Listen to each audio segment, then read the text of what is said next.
Coucou, bonjour les amis, bonjour à tous. On se retrouve dans le jardin quelques minutes avec mes toutes petites tomates qui se pointent depuis 2 jours. Là, ça commence à dresser. Et là, ça va super vite. Bon, ici, il fait frais, il fait froid. Alors, je les ai amenés dehors quelques minutes pour vous faire voir un petit peu avec une vidéo, je l'espère, de qualité, avec un beau soleil. Et j'ai pas mal de questions, les amis. Comment empêcher vos petites plantules de tomates de filer? Alors, ici, on a commencé nos semis, première semaine de janvier. Et donc, ce qui se passe, c'est que il y a peu de lumière, il n'y a pas beaucoup de lumière. Et en réalité, à moins d'utiliser des lampes spéciales pour nos plantes, que vous connaissez bien d'ailleurs, autrement, on ne peut pas empêcher vos plantules de filer. On ne peut pas, donc, qu'est-ce qu'il faut faire? Eh bien, on va devoir faire du réempotage. Voilà, les prendre une par une et les replanter un petit peu plus profond. Voilà, c'est la seule solution. On est obligé, quand on démarre ces tomates de bonne heure, ça va toujours filer. Alors, vous pouvez les rattraper. Alors là, vous voyez, par exemple, il est plus que temps. C'est une des plus belles.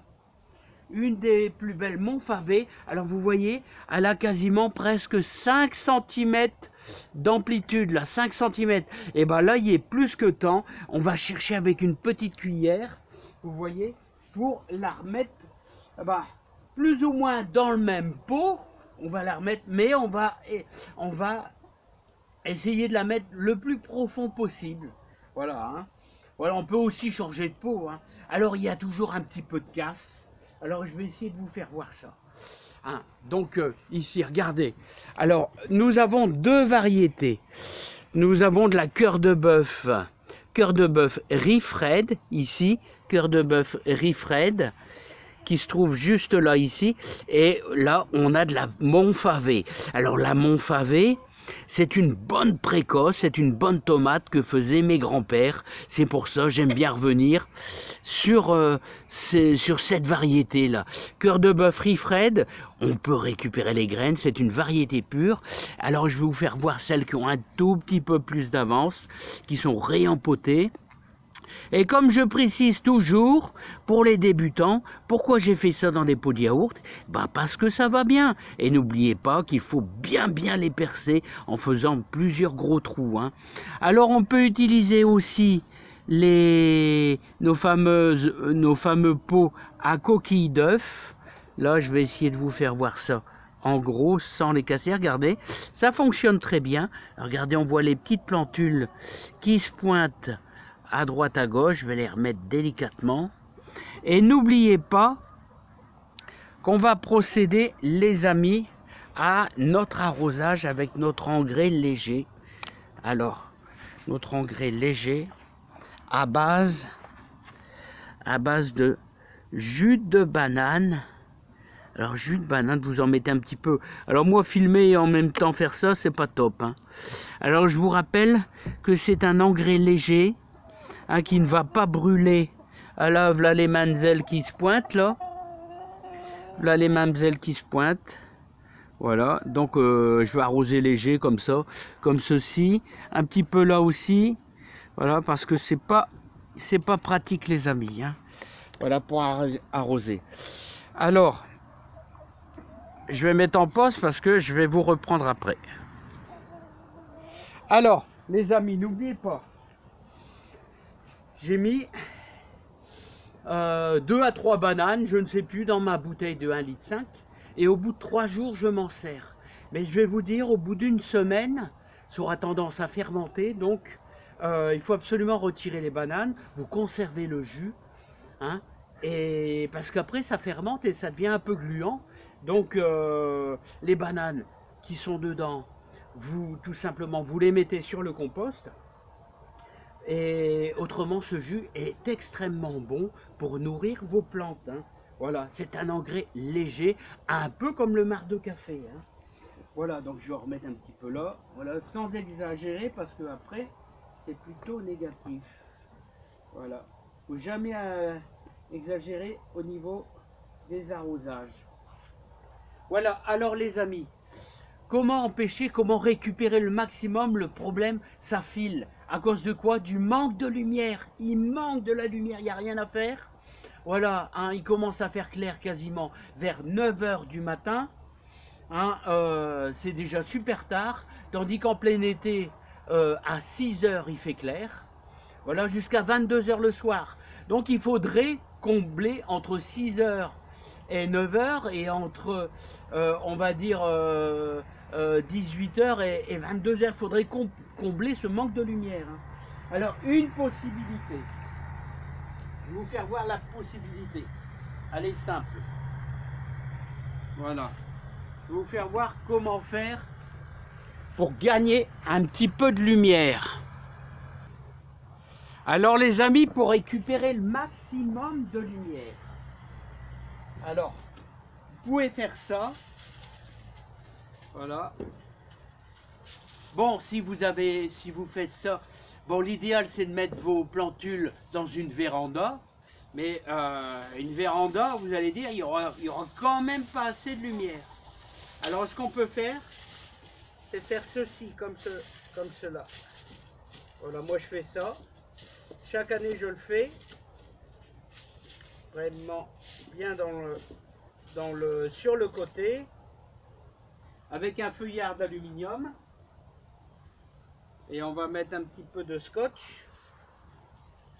Un petit peu d'adhésif. Voilà.